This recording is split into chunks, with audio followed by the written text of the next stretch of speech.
에베소서 4장 32절 말씀입니다.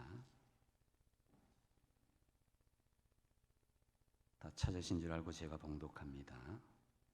서로 친절하게 하며 불쌍히 여기며 서로 용서하기를 하나님이 그리스도 안에서 너희를 용서하심과 같이 하라. 아멘. 할렐루야. 2020년도 이제 한 해를 마무리하는 시점에 서 있습니다. 거의 한 열흘 남짓 남았는데요. 2020년도 신년주의를 맞이한 지가 엊그제 같은데 정말 올 한 해는 코로나로 시작해서 코로나로 마무리하는 그런 느낌이 듭니다. 그럼에도 불구하고 여러분 많은 수고를 하셨고 주어진 삶의 현장에서 많은 헌신을 하셨기에 이 자리에 온 줄로 믿습니다. 서로 한번 축복하겠습니다. 한 해 동안 수고 많이 하셨습니다. 한 번 더 따라하겠습니다. 교회와 주님을 향한 인내, 헌신이 헛되지 않을 것입니다. 아멘. 우리는 시작도 중요하지만 마무리하는 것도 굉장히 중요한 것입니다.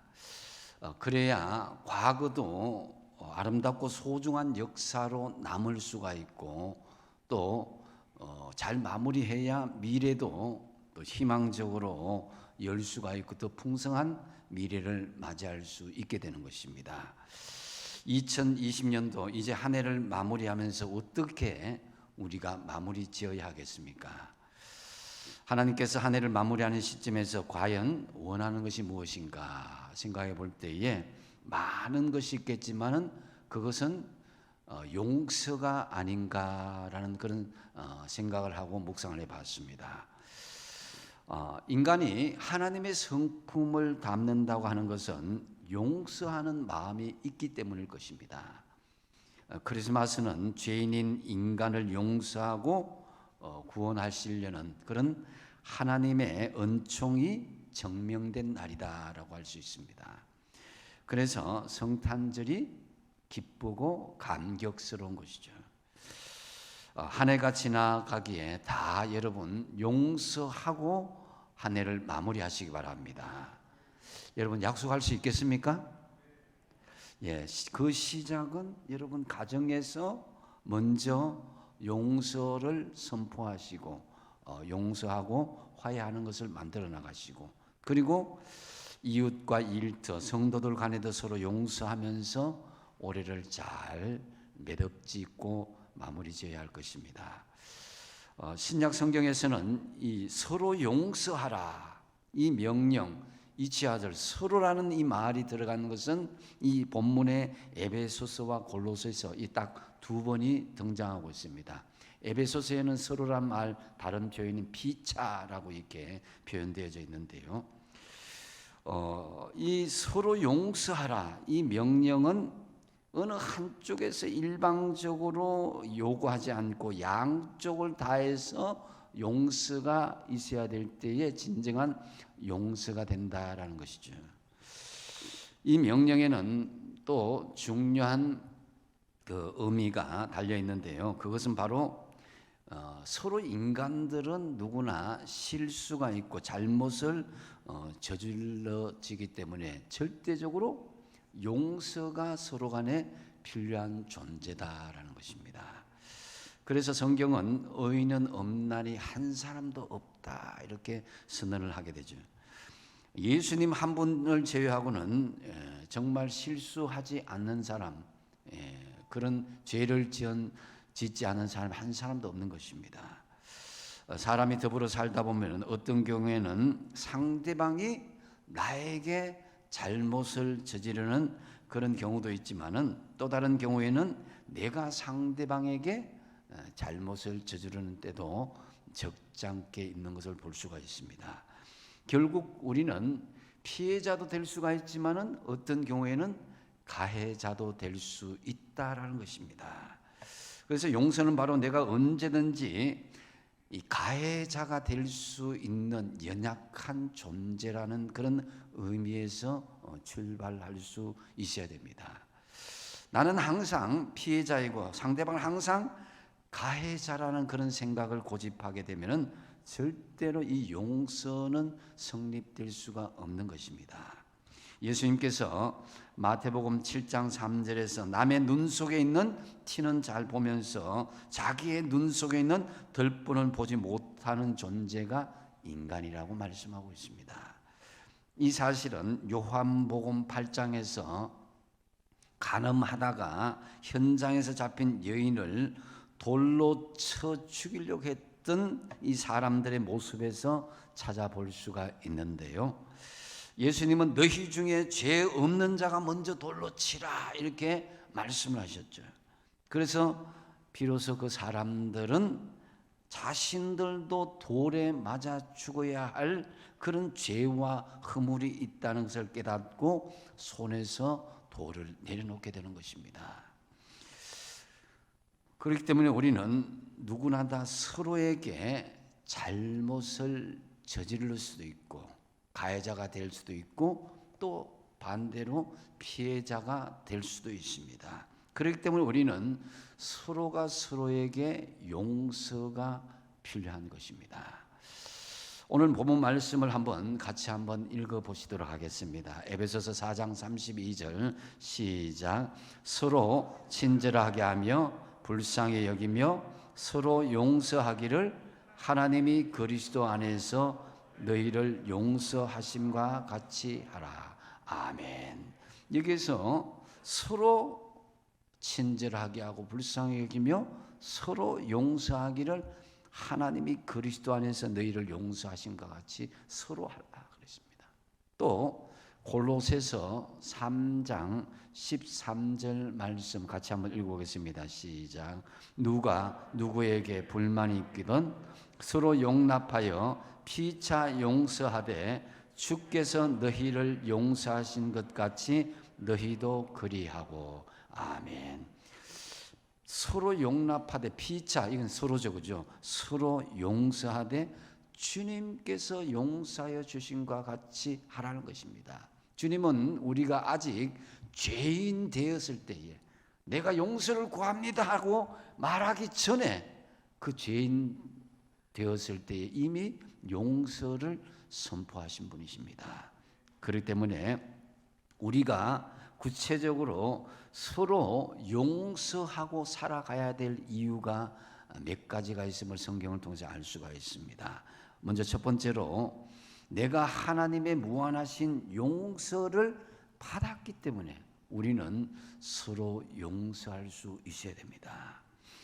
참 오래된 이야기인데요. 영국에서 한 청년이 장난 삼아서 보낸 이 편지, 이 전보죠.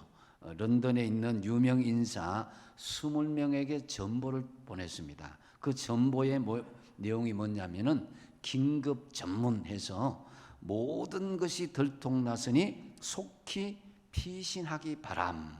요 짧은 전보를 보냈습니다.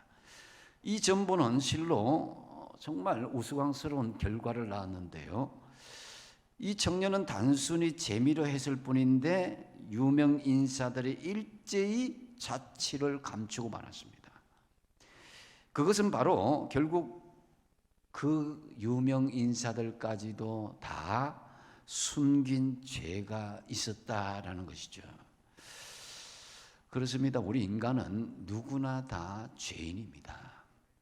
누구를 정죄하고 용서하지 못하고 그를 처지가 아니라 내가 용서받아야 될 존재라는 것이고 내가 죄인이라는 것입니다. 그래서 좀 더 정확히 말씀드리면 세상 사람들은 아직 구원받지 못한 죄인이요, 우리 성도들은 용서함 받은 구원받은 죄인인 것입니다. 우리 속에는 악한 죄의 본성이 있어서 우리 자신도 모르는 사이에 악한 생각을 하고 거짓말을 하고 나쁜 행동을 하는 것을 볼 수가 있습니다. 로마서 3장 23절에 그래서 모든 사람이 죄를 범하였음에 하나님의 영광에 이르지 못하는 처지였다는 거예요. 여기서 모든 사람이 죄를 범하였다, 이 표현에 보면은 모든 사람 속에는 저와 여러분이 포함되어져 있다는 거예요. 에베소서 2장 3절에 그렇게 말씀합니다. 전에는 우리도 다 그 가운데서 우리 육체의 욕심을 따라 지내며 육체와 마음에 원하는 것을 하여 다른 이들과 같이 뭐라고요? 본질상 진노의 자녀이다. 하나님의 진노를 받아서 지옥에 갈 그런 형편이었다는 거예요. 이것이 우리 본래 인간의 실상인 것입니다. 모든 사람들이 하나님의 진노를 받아서 영원한 지옥 형벌을 받아서 마땅한 운명에 놓여져 있었는데, 그런데 에베소서 2장 4절 5절에 뭐라고 말씀하십니까? 긍휼이 풍성하신 하나님이 우리를 사랑하신 그 큰 사랑으로 인해서 허물로 죽은 우리를 그리스도와 함께 살리셨고 너희는 은혜로 구원을 받은 것이라. 할렐루야. 긍휼이 풍성하신 하나님께서 우리를 사랑하신 그 큰 사랑을 인해서 허물로 죽은 우리를 그리스도와 함께 살리셨고 하나님의 자녀된 특권을 우리에게 주셨다는 거예요. 그래서 우리가 구원을 얻기 위해서 우리가 한 일은 별로 없습니다. 우리는 하나님의 독생자 예수 그리스도를 믿은 것밖에 없어요. 그렇다고 해서 그 믿은 것이 그조차도 우리의 공로는 되지 못합니다. 믿음으로 말미암아 구원을 얻었다면 하나님의 은혜로 인해서 구원을 얻었다라는 것으로 말씀하고 이해될 수가 있습니다. 그것이 에베소서 2장 8절 여러분 잘 알고 있는 말씀인데요. 한번 읽어보겠습니다. 시작. 너희는 그 은혜에 의하여 믿음으로 말미암아 구원을 받았으니 이것은 너희에게서 난 것이 아니요 하나님의 선물이라. 아멘. 이 구원을 일컬어서 하나님의 선물이다. 선물은 어떤 대가를 지불하지 않고 무료로 제공받는 것을 말하는 것이죠. 그래서 우리는 하나님으로부터 정말 감당할 수 없는 죄 용서를 받고 구원을 선물로 받은 사람이라는 거예요. 이것을 안다면은 내가 죄에서 용서받았기 때문에 나도 서로 용서하는 그런 믿음의 하나님의 자녀가 되시기 바랍니다.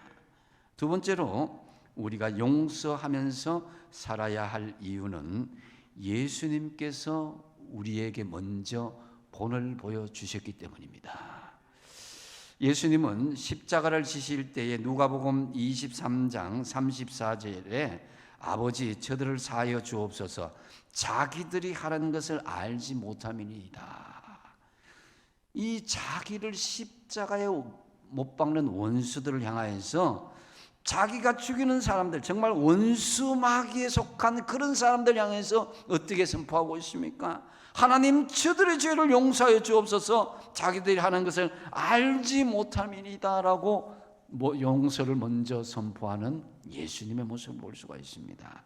여러분, 예수님께서 십자가에 돌아가시는 것 단순하게 예수님이니까 그럴 수가 있다라고 생각할 수 있겠지만은 성경 전체를 바라보면 그렇지 않습니다. 특히 누가복음 23장 전체를 가만히 읽어보면은 그 수모는 감당하기 힘든 그런 수준이었습니다. 일단은 예수님께서 죄가 없으신데 억울하게 붙잡혔고 예수님께서 옷도 벗기고 침을 막 배침을 당하고 욕을 받고 저주를 당합니다. 그리고 채찍으로 때리고 가시 면류관을 강제로 씌웁니다. 억지로 무거운 십자가를 지게 합니다. 잔인하게 끌고 가서 양손에 못을 박고 다리에 못을 박을 때에 그 아픔 속에서 가물가물한 그 아픔 죽음의 그 가물한 속에서 어떻게 그런 기도를 용서를 선포할 수 있겠습니까? 이 보통 사람은 할 수가 없는 거예요. 그런데 예수님께서는 용서를 선포하시고 우리를 위해서 화목 제물이 되시면서 용서의 본을 보여주신 것입니다. 그렇기 때문에 우리는 예수님의 본을 본받아서 용서를 할 수밖에 없는 우리의 처지가 되었다는 거예요. 이건 선택사항이 아닌 거죠. 그래서 골로새서 3장 13절 말씀 같이 한번 읽어보겠습니다. 시작. 누가 누구에게 불만이 있거든 서로 용납하여 피차 용서하되 주께서 너희를 용서하신 것 같이 너희도 그리하고 라고 말씀합니다. 오늘 본문에서도 하나님이 그리스도 안에서 너희를 용서하심 같이 하자. 주님께서 먼저 용서의 본을 보였듯이 우리도 그렇게 하라는 거예요. 그래서 예수님의 본을 받은 서대반 집사님은 자기를 돌로 치는 원수들을 향해서 마지막 순교의 순간에 이렇게 기도하시면서 돌아간 것을 볼 수가 있습니다. 사도행전 7장 60절에 무릎을 꿇고 크게 불러 이르되 주여 이 죄를 그들에게 돌리지 마옵소서 하고 그렇게 잠을 잤다라고 기록되어져 있습니다. 우리나라에도 두 아들을 죽인 공산당을 용서하고 그 공산당을 아들 삼은 손양은 목사님의 이야기가 참 유명하죠. 그리고 이 주님을 본받아서 끝내 십자가의 끝구도 매달려서 순교한 베드로가 베드로전서 2장 21절에 이렇게 말씀하고 있습니다. 이를 위하여 너희가 부르심을 받았으니 그리스도도 너희를 위하여 고난을 받으사 너희에게 본을 끼쳐 그 자취를 따라오게 하려 하셨느니라 그랬습니다. 주님의 십자가의 길, 주님의 십자가의 용서와 사랑의 자취를 따라오게 하기 위해서 그 길을 걸어가셨다라는 것이죠. 그래서 우리도 그 예수님의 십자가의 용서를 본받아서 그 자취를 따라서 서로 용서하는 진실한 주님의 제자로 살아가시기 바랍니다. 그리고 세 번째로 우리가 서로 용서하며 살아야 될 이유가 용서하는 것이 성도의 의무이기 때문입니다. 마태복음 18장 21절에 한 번은 베드로가 예수님께 이렇게 묻습니다. 주여, 형제가 내게 죄를 범하면은 몇 번이나 용서하여 주리까? 7번이면 되겠습니까? 라고 자기 자신을 은근히 그렇게 나는 7번 정도는 용서할 수 있습니다 라고 이야기합니다. 그랬을 때에 예수님은 마태복음 그 다음 18장 22절에 뭐라 그럽니까? 7번뿐 아니라 7번을 70번까지도 할지니라. 77이 49, 490번을 용서하라. 한 대상자를 향해서. 그러면은 이게 무슨 의미하는 것입니까? 수없이 잘못을 하더라도 무한하게 용서하라. 이 말씀은 곧 용서하는 것은 성도의 의무라는 말씀이기도 합니다. 그런 다음에 예수님께서 한 이 비유를 드셨습니다. 그 비유가 뭐냐면은 1만 달란트 비유를 말씀합니다. 1만 달란트 빚진 사람, 요즘 가치로 하면 한 최소한 5조 원, 6조 원 됩니다. 예. 그래서 그 빚을 다 탕감받은 사람이 있었는데 정작 자기는 100데나리온, 약 한 1000만 원 정도 이렇게 생각할 수 있습니다. 이 빚진 사람이 빚을 안 갚는다고 해서 옥에 가둬버리는 그런 일이 벌어졌다 이거예요. 그러니까 1만 달란트를 빚을 탕감했던 주인이 화가 나서 그 100데나리온 빚진 그 사람을 빚을 다 갚을 때까지 그 사람을 다시 탕감한 것을 취소해 버리고 옥에 가둬버리는 그런 것을 비유로 말씀합니다. 이 1만 달란트는 우리가 하나님으로부터 용서함 받은 가치입니다. 꼭 돈으로 따질 일은 아니지만 그만큼 어마어마한 가치죠. 우리가 도저히 갚을 수 없는 천문학적인 가치를 단지 예수 그리스도의 구원의 은총으로 탕감받은 것입니다. 이런 크나큰 은혜를 받은 우리가 이웃에 대한 작은 용서를 하지 않는다면은 탕감받은 것, 용서받은 것까지도 하나님께서는 용서하지 않겠다라고 하나님께서 경고하시는 것이죠. 그래서 마태복음 18장 35절 말씀에 보니까 너희가 각각 마음으로부터 형제를 용서하지 아니하면은 나의 하늘 아버지께서도 너희에게 이와 같이 하겠다.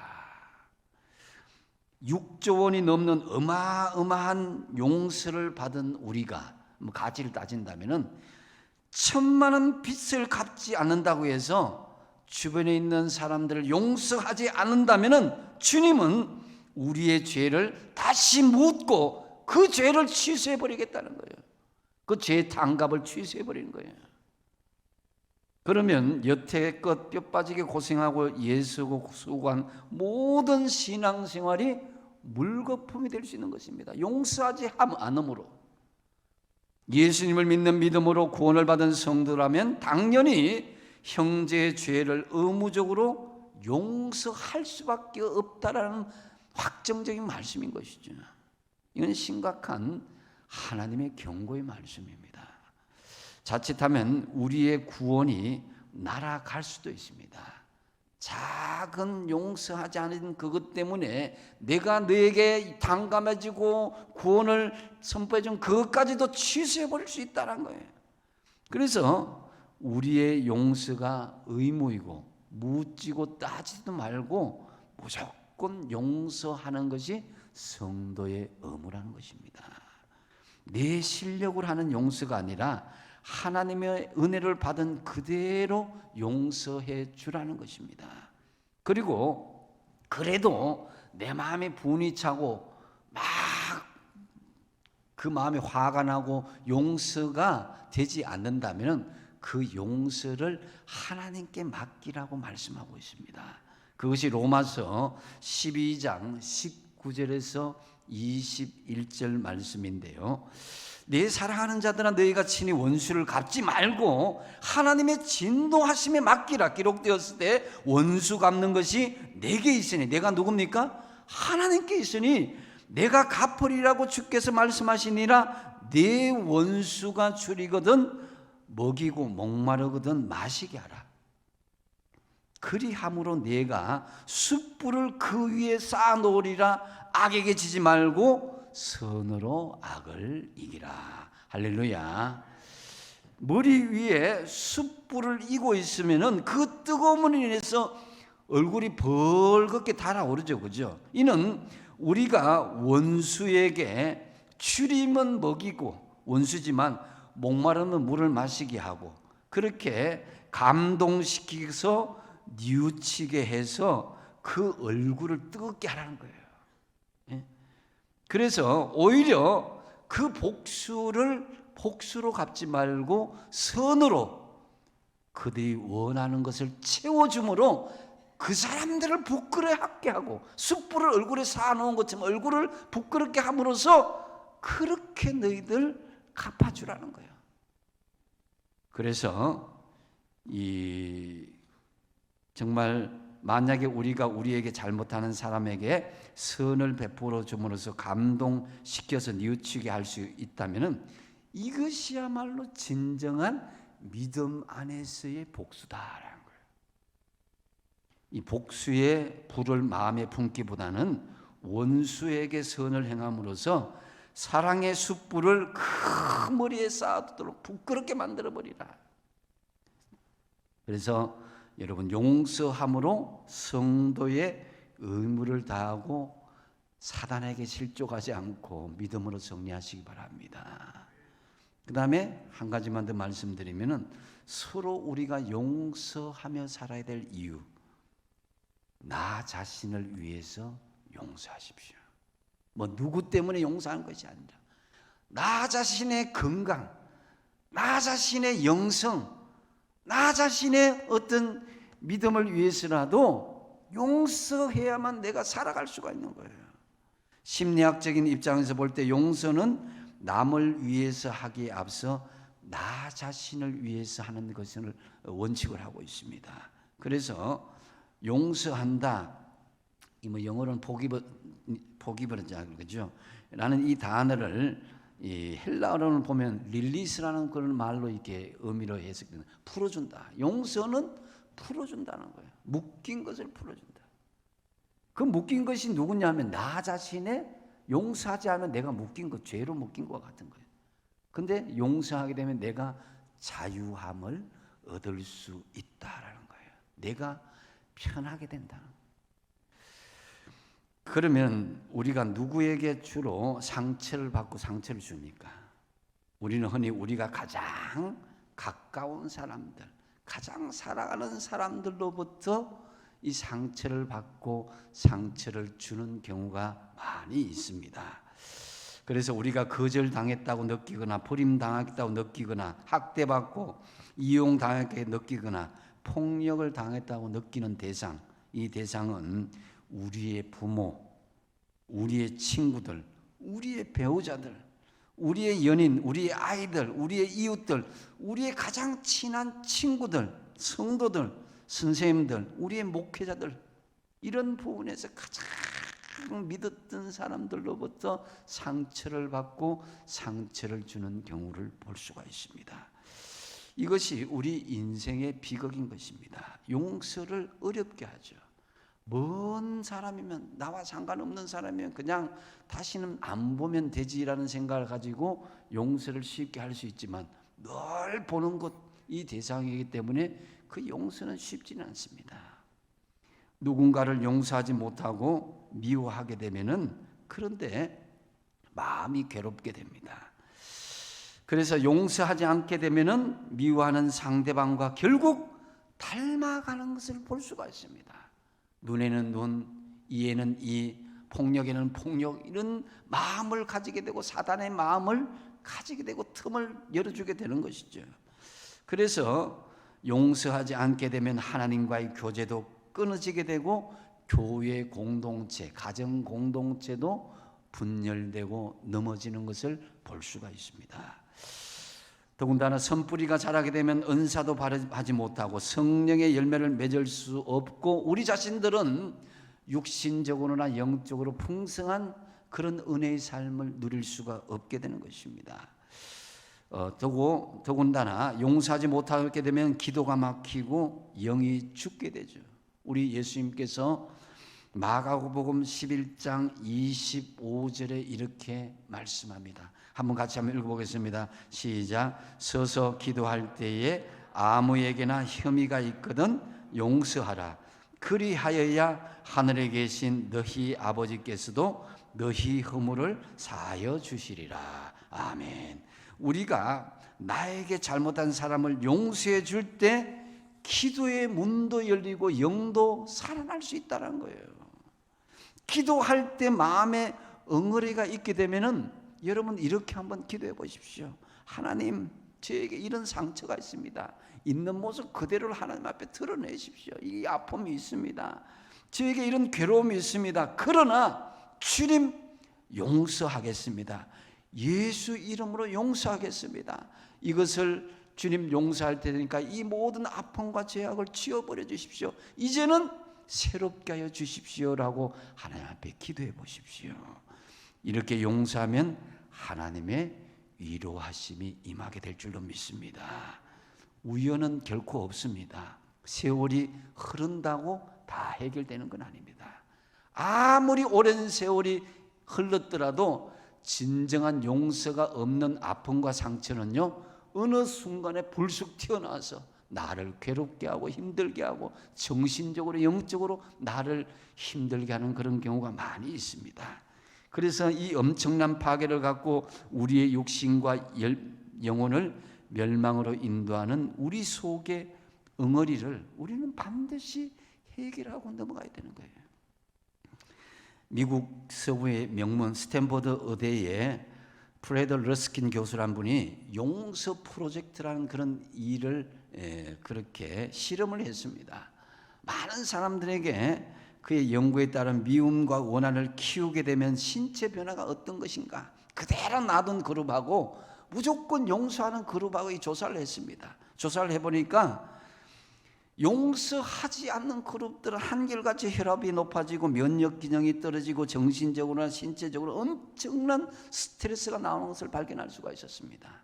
반대로 무조건 용서했던 사람들은 신체적으로 더 건강하고 정서적으로도 행복감을 누리게 되었다는 거예요. 우리를 위해서, 우리 자신의 건강과 영을 위해서 용서하시기 바랍니다. 특히 요즘 같은 코로나 시대에 가족들이 많이 대면하다 보니까 그전에는 이런 일이 없었는데 서로 마음의 갈등이 나타나고 그 갈등이 충돌로 이어져서 막 미움으로 이어지는 경우가 있습니다. 그렇기에 우리 그리스도인들은 가족 간에 서로를 용서하는데 힘을 써야 하는데요, 가족은 매일 같이 생활하기 때문에 자칫하면은 서로에 대해서 말로나 행동으로 잘못하기 쉽습니다. 그런데 그러고도 같은 식구인데 뭐라고 이렇게 생각하고 은근슬쩍 넘어가면 안 됩니다. 가장 가까운 사람일수록, 가장 사랑하는 사람일수록 이러한 사랑과 용서에 대한 그 규범은 분명하게 해결하고 나가야 됩니다. 둘이 뭉실하게 그렇게 처리하다 보면은 그것이 상처가 되고 아픔이 되고 가정이 분열되는 그런 일들이 벌어질 수 있다는 것입니다. 그래서 가족에게도 기본적인 예의 규범을 지켜서 말과 행동으로 상처를 주지 않고 배려하는 마음들이 필요하다는 거죠.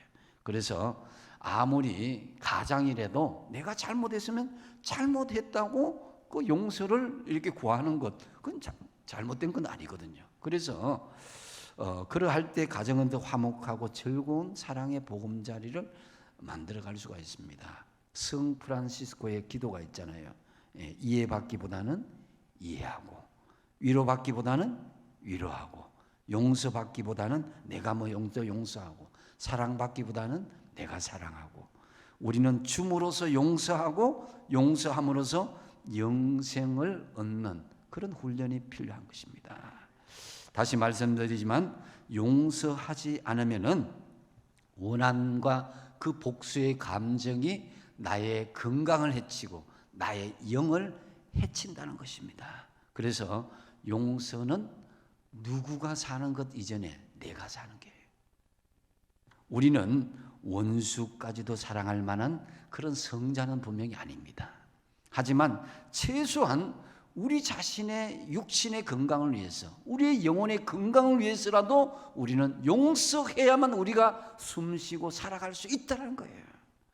우리의 육신과 영혼의 건강을 위해서 서로 용서하시기 바랍니다. 이제 말씀을 정리합니다. 2020년도 코로나로 시작해서 코로나로 마감하는 그런 분위기입니다. 하지만 코로나로 묻히지 말아야 할 것은 있습니다. 세월은 끝없이 우리를 기다려주지 않습니다. 이제 용서하십시오. 오늘 성경에서 예수님께서 배신한 가룟 유다의 발만 씻고 모든 제자의 발만 빼고 모든 제자의 발을 씻겠다, 이런 말은 없습니다. 가룟 유다가 예수님을 배반하고 십자가에 팔아 넘길 것을 알면서도 그의 발을 씻겨 주셨습니다. 우리 시선을 여러분 이제 상처받은 사람에게 두지 마시고 우리를 구원하시고 용서하시는 예수님께 두시기 바랍니다. 오늘 본문을 다시 한번 찬찬히 읽어보겠습니다. 에베소서 4장 32절 시작. 서로 친절하게 하며 불쌍히 여기며 서로 용서하기를 하나님이 그리스도 안에서 너희를 용서하심과 같이 하라. 아멘. 여러분, 예수님께서도 누가복음 6장 12절에 우리가 우리에게 죄 지은 자를 용서하여 준 것 같이 우리 죄를 용서해 달라고 주기도문에 이렇게 기도하고 있습니다. 용서를 미루지 마십시오. 미루다가 내가 용서받지 못할 존재가 되면 어떡하겠습니까? 사랑하는 여러분, 이제 올해를 마무리하는 시점입니다. 올해가 다 가기 전에 용서하심으로 잘 마무리하십시오. 우리가 용서하면서 살아가야 될 이유가 뭡니까? 첫 번째 뭐라고요? 내가 하나님의 무한하신 용서를 받았기 때문에. 그 다음에 예수님께서 나에게 용서의 본을 보여주셨기 때문에. 또 용서하는 것은 우리 성도의 의무이기 때문에. 그리고 나 자신을 위해서 용서하란 거예요. 참으로 용서로 한 해를 잘 마무리하시고 2021년도 희망찬 새해를 맞이하는 저와 여러분 되시기 바랍니다. 기도하겠습니다.